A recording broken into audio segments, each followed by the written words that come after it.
السلام علیکم ورحمۃ اللہ وبرکاتہ۔ سیدھے سیدھے ہو جائیں۔ صلی اللہ علیہ، آرام سے، صلی اللہ علیہ، صلی اللہ علیہ۔ دیکھیں بھئی، اذان کے اوپر بات ہوئی تھی۔ اذان کے بعد میں نے بتایا تھا کہ دعا جو مانگیں گے اللہ رب العزت قبول فرماتا ہے۔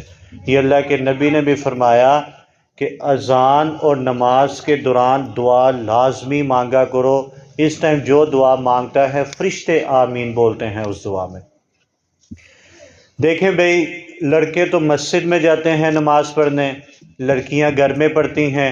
جن کے گھر کے پاس مسجد ہوتی ہے وہ لڑکیاں جمعہ بھی پڑھنے جاتی ہیں، ٹھیک ہے، ویسے عام نماز نہیں پڑھنے جاتی۔ تو لڑکے کیا کرتے ہیں، مثال کے طور پہ اگر کوئی جلدی چلا جاتا ہے مسجد میں، اذان کے فوراً بعد چلا جاتا ہے، وہ پہلی صف میں نہیں کھڑا ہوتا، وہ کیا کرتا ہے کہ پچھلی صفوں کے اندر آتا جاتا ہے، پچھلیوں میں۔ اگر مسجد کے اندر 2 صفیں بنی ہیں یا 3 بنی ہیں تو وہ تیسری صف میں کھڑا ہوتا ہے۔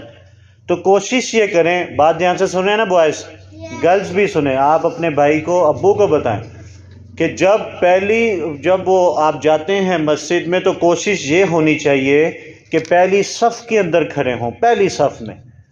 پہلی صف کا ثواب اتنا ہے، اللہ کے نبی نے فرمایا کہ فرشتے 3 مرتبہ اس آدمی کے لیے دعا کرتے ہیں، یا اللہ اس کو معاف کر دے، 3 مرتبہ۔ جو دوسری صف میں کھڑا ہوتا ہے اس کے لیے 1 مرتبہ دعا کی جاتی ہے۔ اور ہم لوگ کیا کرتے ہیں، ہم لوگ پیچھے وہ 6ٹھی 7ویں صف میں کھڑے ہوتے ہیں جہاں پہ کوئی صف بھی نہیں بننی ہوتی، ہم پیچھے کھڑے رہتے ہیں۔ اچھا بھائی دیکھیں، اب اذان ہو گئی، اذان کے بعد اب اقامت ہو رہی ہے۔ اقامت کیا؟ جو نماز سے پہلے اقامت جو دی جاتی ہے، اللہ اکبر اللہ اکبر اللہ اکبر اللہ اکبر اشہد ان لا الہ الا اللہ۔ کئی مسجدوں میں ان لفظوں کو 2 بار بولا جاتا ہے، کسی مسجد کے اندر 1 مرتبہ بولا جاتا ہے، دونوں ٹھیک ہیں۔ جو 1 بولتے ہیں وہ بھی ٹھیک ہے، جو 2 بولتے ہیں ان کو زیادہ نیکیاں ملتی ہیں، ٹھیک ہے۔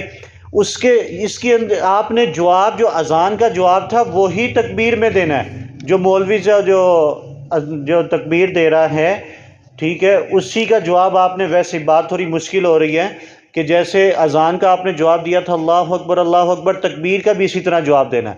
وہ جب حی علی الصلاۃ کہیں آپ نے لا حول ولا قوۃ الا باللہ، حی علی الفلاح لا حول ولا قوۃ الا باللہ، پھر وہ کہتے ہیں قد قامت الصلاۃ قد قامت الصلاۃ، 2 مرتبہ کہتے ہیں۔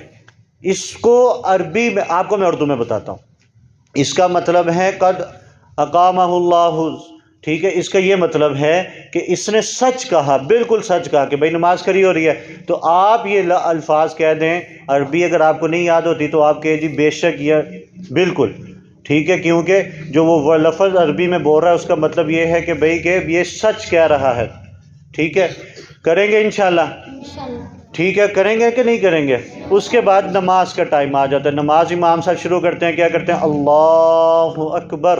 ہم لوگ کیا کرتے ہیں، ہم نماز نہیں شروع کرتے، ہم دوسرے جو 7 دوست کھڑے ہوتے ہیں اس کو چھیڑنے لگ جاتے ہیں۔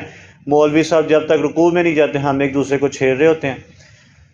تو یہ 2-3 باتیں میں نے بتا دی کہ نماز کے اذان کے بعد دعا مانگیں اور کوشش کریں پہلی صف میں کھڑے ہوں، پہلی صف میں کھڑے ہوں، اور کوشش یہ کریں کہ جب تکبیر ختم ہو تو ساتھ جیسے ہی مولوی صاحب اللہ اکبر کہیں تو آپ بھی ہاتھ اٹھا کے اللہ اکبر کر لیا کریں۔ کریں گے انشاءاللہ؟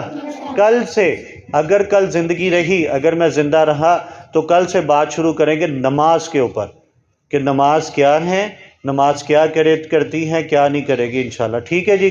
کل انشاءاللہ کریں گے، بولے جی انشاءاللہ۔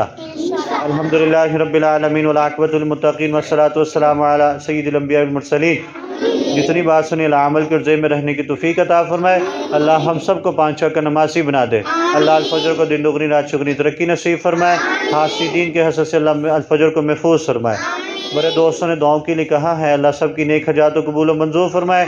جتنے ہمارے اساتذہ ہیں، اس برانچ میں ہیں، اس برانچ میں ہیں، جو بھی ان کے دلوں میں نیک خواہشات ہیں، نیک تمنا ہے، اللہ ساری قبول فرمائے۔ اللہ فلسطین کے مسلمانوں کی غیب سے مدد فرمائے۔ جو بیمار ہیں اللہ سب کو صحت والی زندگی عطا فرمائے۔ اللہ عذاب قبر سے محفوظ فرمائے۔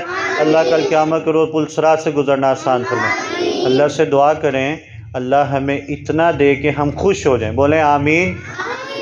اور ہم اللہ کے راستے میں اتنا بانٹیں کہ اللہ خوش ہو جائے. بولے آمین آمین آمین اجمعین برحمتک یا ارحم